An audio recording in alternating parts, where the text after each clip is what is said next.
Olá, estamos aqui de volta para dar continuidade à nossa aventura. Agora nós vamos começar um tópico novo, que é a gravitação universal, e eu vou precisar de algumas informações gerais para a gente poder construir a nossa argumentação. A primeira inspiração que a gente tem aqui é a questão relacionada ao aquilo que nós vemos no céu. O que a gente vê no céu?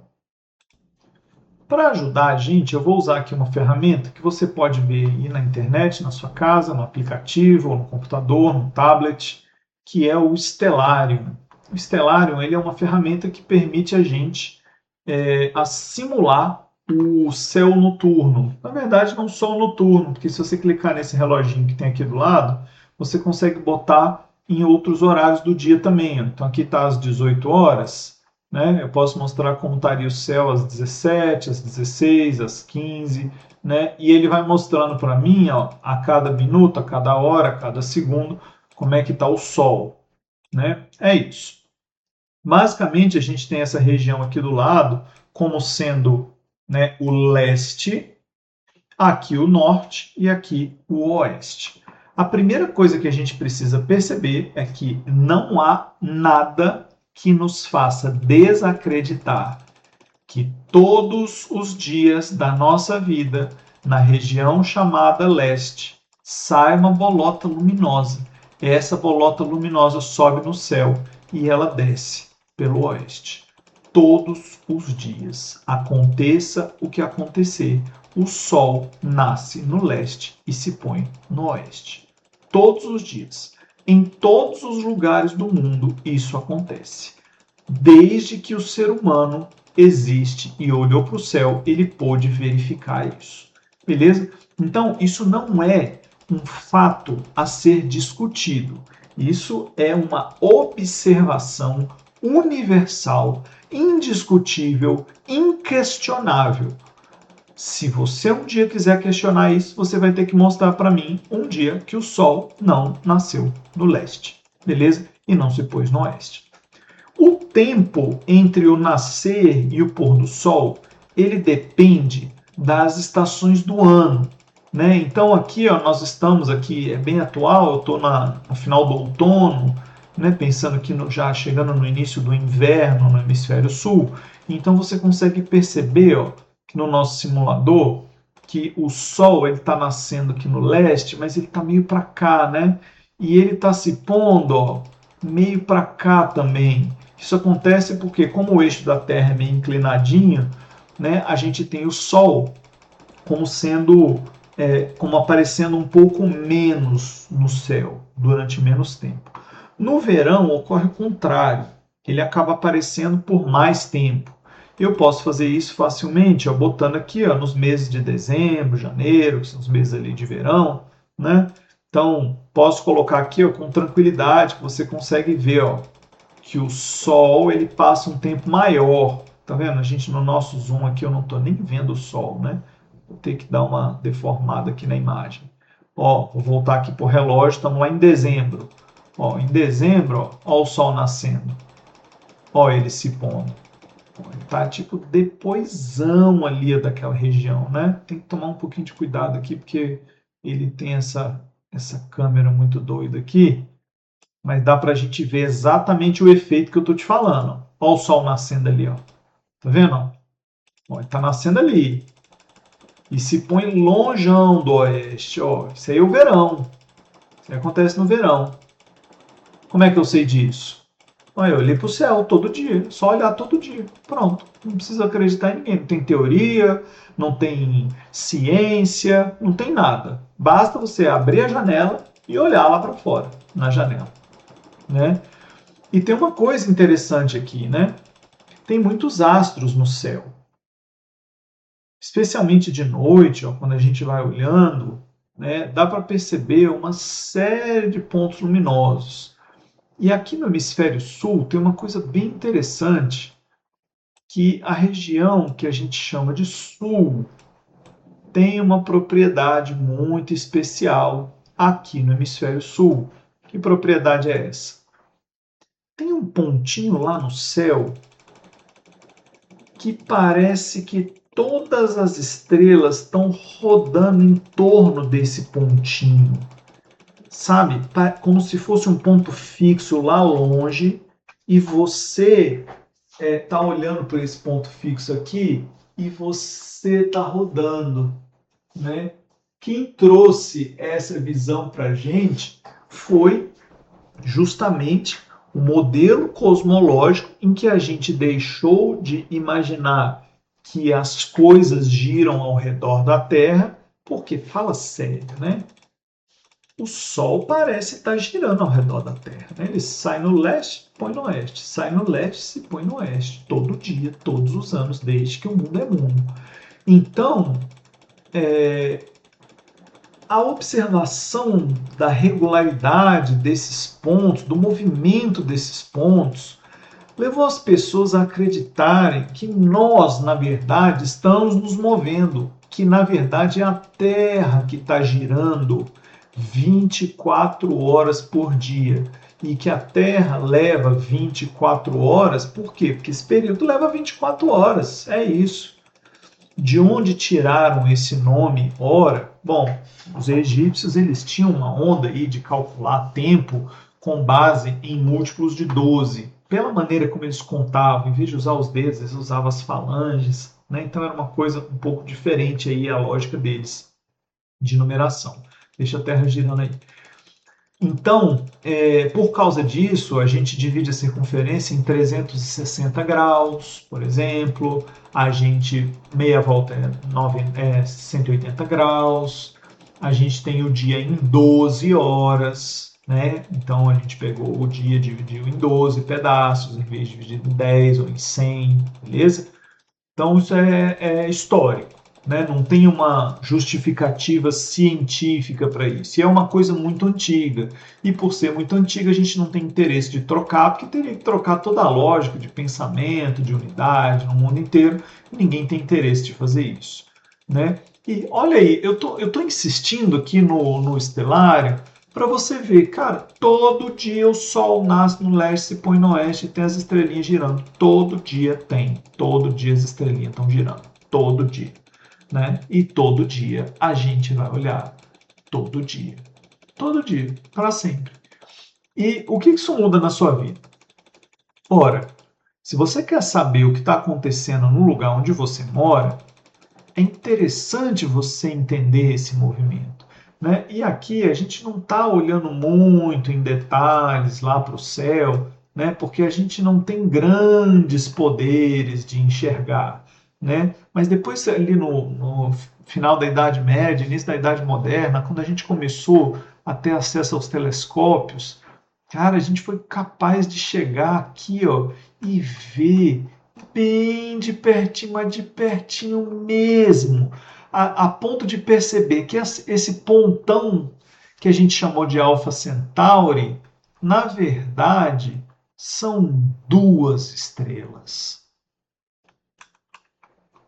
E foi com o telescópio que a gente foi descobrindo que isso aqui estava acontecendo mesmo, sabe? É até estranho ver isso, né? De longe, porque quando a gente vê assim, né?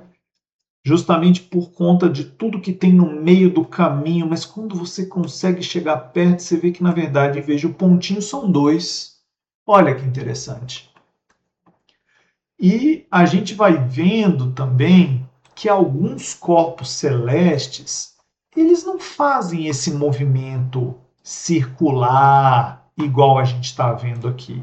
Eles fazem um movimento diferente, porque o Sol, você viu o Sol sai ali no leste e vem no oeste, mas nem sempre é no mesmo lugar do leste, nem sempre é no mesmo lugar do oeste, né? E tem uns pontinhos luminosos teimosos que eles ficam diferentes de todos os outros.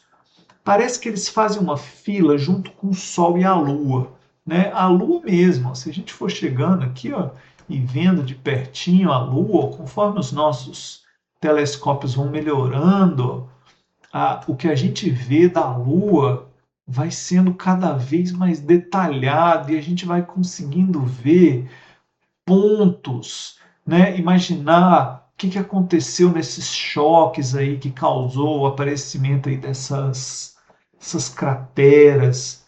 Então, olhar para o céu diz muito sobre como nós somos, como nós estamos aqui, né?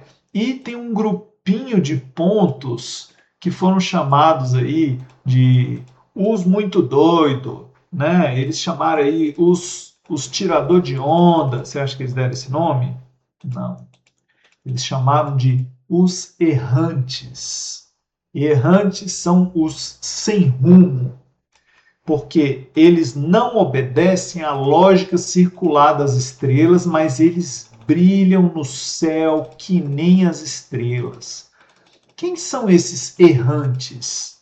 Os errantes foram chamados depois de um tempo, porque não é sempre que eles aparecem. Parece que às vezes eles estão de bom humor, às vezes estão de mau humor, né? Às vezes eles querem dar as caras, às vezes eles não querem dar as caras.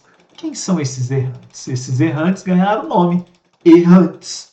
E a gente foi traduzindo, os idiomas foram mudando, e de errantes nós chegamos em planetas.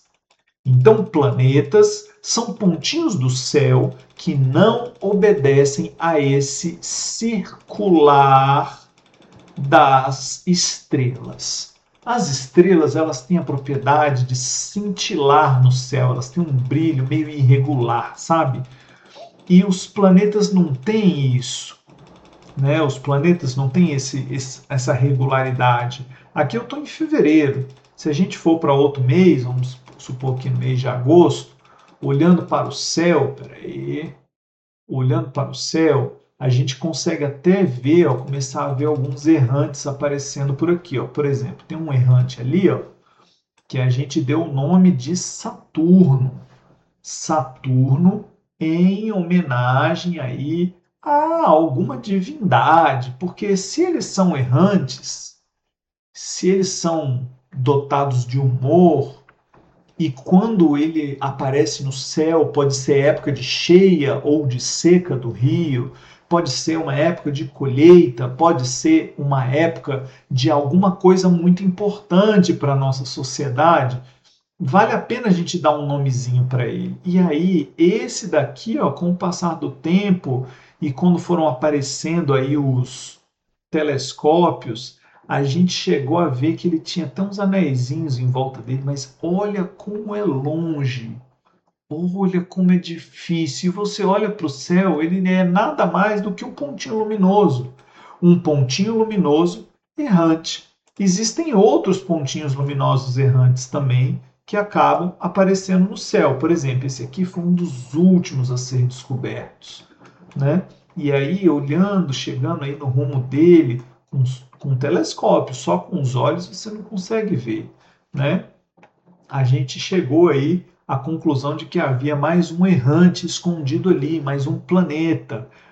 Esses errantes, esses planetas, eles têm esse nome por causa da trajetória deles. A trajetória, que é a trajetória muito na linha que o Sol e a Lua passam. A linha em que o Sol e a Lua passam é chamada de linha eclíptica, porque é a linha em que a gente tem os eclipses. E olha lá, às 3 da manhã do dia 24 de agosto de 2026, se você olhar no horizonte, você vai ver um outro ponto errante surgindo no horizonte. Esse outro ponto errante surgindo no horizonte tem uma coloração avermelhada.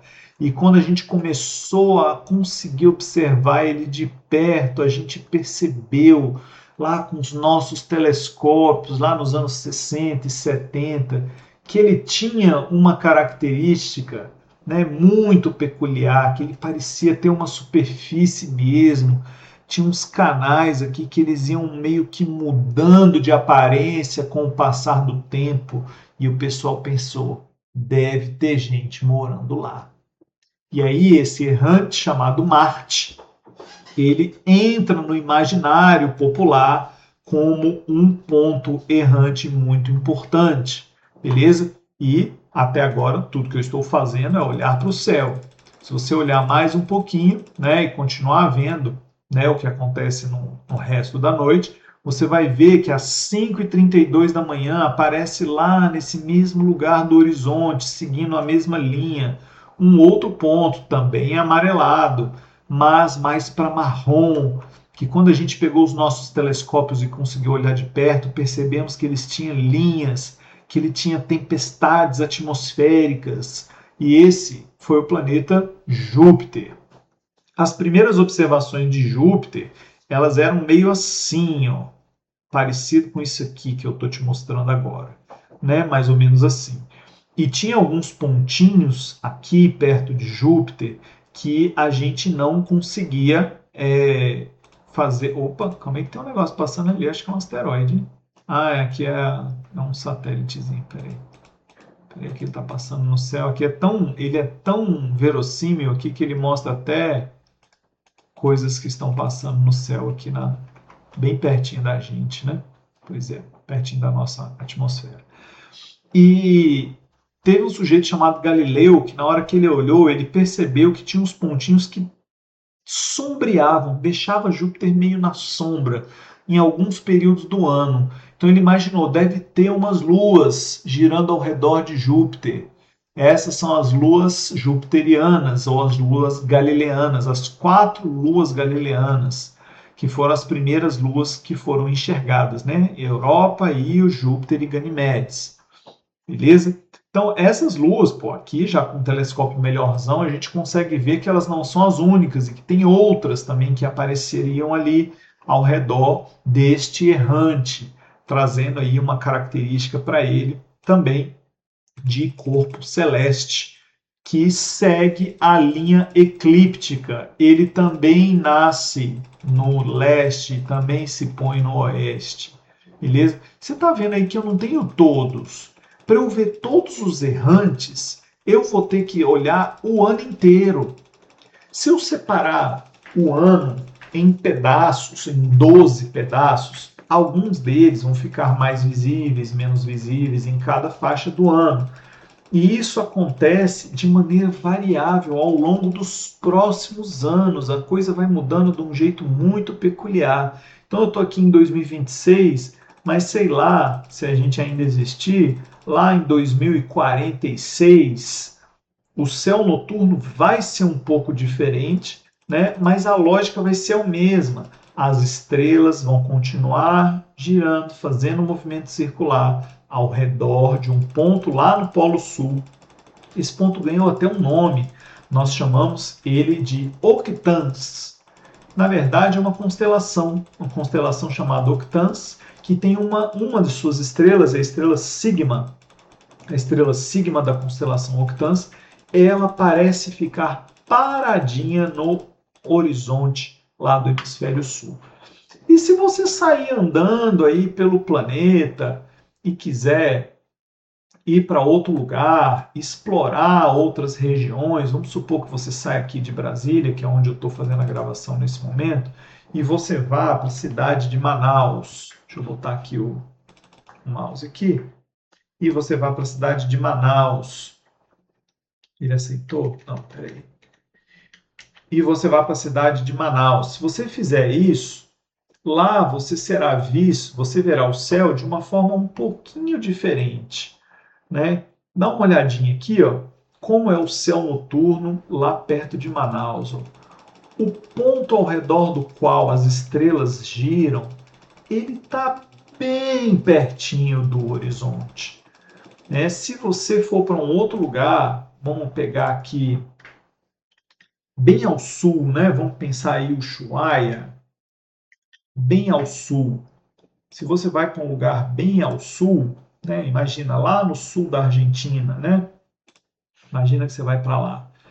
Né? O céu noturno lá em Ushuaia, ele também tem essa característica de ter as estrelas girando ao redor de um ponto fixo, mas o ponto fixo lá parece que está mais no alto. Né? Então é como se a gente morasse numa parada redonda que gira em torno de si mesma e a gente fosse andando ao redor, ao longo dessa superfície esférica. né? Essa conclusão que eu estou tirando aqui, de que a Terra é redonda e que os planetas giram em torno, né, de um ponto fixo, isso aqui a humanidade já domina há milhares de anos. Né? Há milhares de anos nós já temos domínio dessas informações que estão sendo passadas aqui de maneira introdutória. Então, a gente já sabe que tem pontos no céu chamados estrelas, e esses pontos chamados estrelas, eles giram ao redor de uma constelação chamada Octans. Isso se eu estiver no hemisfério sul, porque se eu estiver no hemisfério norte, vamos pegar aqui, ó, vamos pegar um ponto lá do hemisfério norte, vamos supor nos Estados Unidos, né, colocar ali, ó, já é relativamente norte, né? E você procura no céu, você não acha a constelação Octans. Ela não aparece lá no céu noturno deles, né? Mas as estrelas lá, elas também giram em torno de um ponto fixo. Só que o ponto fixo ao redor do qual elas giram está voltado para a direção norte. Esse ponto aqui no hemisfério norte, ele é bem fácil de ver, ó. É esse ponto aqui, ó. Esse pontinho aqui. É uma estrela chamada estrela Polaris. E tem esse nome porque ela é como se ela fosse o polo alinhado com o polo norte da Terra. Né? Se você for para um lugar super norte mesmo, vamos pegar aqui uma região mais norte, vamos para Oslo, né? Lá na Noruega, que é bem no hemisfério norte mesmo. Olha lá, ó, como é norte. Ó, bastante norte mesmo, cara. É bem norte. Né? E você olhar para o céu de Oslo à noite, ó, olha a tua estrela Polaris, como ela está lá em cima, tá vendo? Né? E você vê essa estrela Polaris bem lá em cima no céu. Né? Aqui é o ângulo que eu estou colocando aqui, né, para poder ver, mas é como se você tivesse a capacidade de saber, ao olhar para o céu, onde você se encontra na Terra. Né? Se você vier aqui, por exemplo, para Boa Vista, Boa Vista é hemisfério norte, mas é bem pertinho da linha do Equador. Né? Então, se você procura aqui lá Boa Vista e olha para o céu, você consegue também ver a estrela Polaris, só que ela está em outro lugar. Olha só, bem pertinho do horizonte. Então é como se a estrela Polaris pudesse dizer para você em que ponto você se encontra da Terra, porque se você estiver em cima da linha do Equador, a estrela Polaris vai estar no horizonte e a Sigma vai estar invisível. Porque acima da casquinha norte da Terra você vê estrelas polares, abaixo você não vê. É como se todas as coisas estivessem em um único plano, em um mesmo plano, e como se todas essas coisas pudessem girar ao redor do Sol, fazendo um ciclo de 365 dias e 6 horas, que a gente teve milênios aí para contar isso e garantir que esse cálculo está certo. E como se uma outra bolota aparecesse no céu a cada 7 dias, mudando de aspecto, né? Mudando de fase. Essa outra bolota é a Lua. Né? Então, dependendo de onde você se encontra, o céu noturno traz todas essas informações. Beleza? Por que eu estou falando isso? Teve um sujeito chamado Tycho Brahe. O Tycho Brahe olhou para o céu todos os dias e ele ficou olhando para esse céu e anotando a trajetória, a posição relativa de todos os pontos que ele achava relevantes. E ele fez isso durante muitos anos, durante algumas décadas. E isso ele tentava descobrir algumas regularidades ao olhar para esse céu noturno. Ao tentar descobrir essas regularidades, algumas regras foram sendo descobertas. Por exemplo, intervalos de tempo passaram a ser medidos com muita precisão. Foi possível perceber a posição relativa entre diversos corpos celestes. Foi possível ver coisas que a gente não costuma ver, né, desavisado no céu noturno, uns brilhos diferentes, umas estrelas que tinham uns brilhos variáveis. E aí essas coisas começaram a mostrar para a gente que no céu noturno existe muita coisa acontecendo. É muito mais do que coisas girando uma ao redor da outra. Hoje a gente tem consciência, a gente sabe com os estudos científicos que essas coisas girando uma ao redor da outra, elas, na verdade, para o tempo de vida de um ser humano, aí, na faixa aí de 100 anos, né? Não é 10 e não é 1000, né? Então, na faixa aí de 100 anos, pensando na potência de 10, poucos fenômenos realmente vão ser relevantes no céu, né, a longas distâncias. A gente vê mais esses fenômenos aqui próximos, né? E a gente consegue ter uma noção do que está perto e o que está longe quando você faz uma mudança de posição de visualização, né? Isso a gente chama aí de paralaxe, né? Então imagina o seguinte, ó. Imagina que você tem um objeto que está bem aqui na sua frente e aí você tem um outro objeto aqui mais distante, ó. Você pode ver, ó, que pode acontecer desse segundo objeto aqui, que é o garfo, ficar eclipsado atrás do primeiro, né? Pode acontecer isso. Eu sou capaz de repetir esse gesto. Agora, imagina que o seu ponto de vista vai vindo aqui para o lado. E aí, ó, o meu objeto está por aqui agora e já não está mais eclipsado, né? Se você quiser fazer essa experiência, ela é bem fácil de fazer. Coloca dois objetos na sua frente e pisca um olho e depois pisca o outro. Pisca um olho, depois pisca o outro. Você vai ver que um objeto às vezes está do lado direito, às vezes está do lado esquerdo, só mudando a posição de quem está vendo.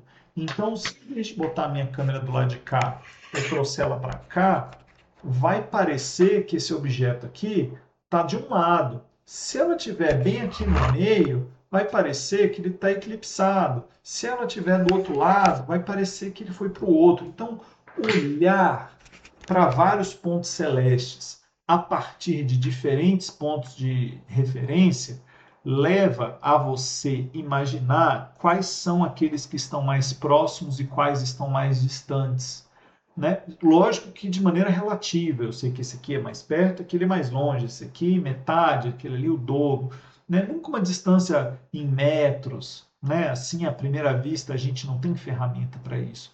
Mas foi olhando para o céu que o Tycho Brahe conseguiu fazer um mapeamento que depois foi analisado minuciosamente por um de seus discípulos chamados Johannes Kepler, e o Kepler conseguiu perceber várias regularidades. Foi ele que percebeu que o movimento do Sol, da Lua e dos errantes, os planetas, ao redor da Terra, na verdade, devia ser uma mudança relativa de posição da Terra e que eles de fato giravam ao redor do Sol junto conosco, mas que nós também estamos girando todos os dias e que eles, esses errantes, esses planetas, também giravam em torno de si todos os dias. E foi essa observação relativa que levou o Johannes Kepler a organizar as principais leis da gravitação. Olhando para o céu, poucos fenômenos que não envolvem planetas, né, os planetas, os errantes, né, os errantes e a Lua, poucos fenômenos realmente vão mudando. As constelações que a gente tinha 100 anos atrás, elas estão com as estrelas praticamente na mesma posição relativa. A gente olha para o céu, a gente vê praticamente a mesma coisa. Quando a gente pega registros muito antigos, tipo esses, assim, às vezes de 100, 200, 300, 400 anos atrás, e a gente observa, a gente vai vendo pequenas, sutis diferenças, né, nas estrelas. Isso mostra que esses objetos mais distantes também estão se movendo, mas a escala do universo é uma escala de milhões, bilhões de anos. E estimar esse tempo exige uma observação do cosmos. E essa observação começou com Tycho Brahe e foi formalizada e tornada como se fosse um Google Maps do céu por meio das leis de Kepler, que são exatamente aquilo que a gente vai ver na próxima aula. Valeu, falou!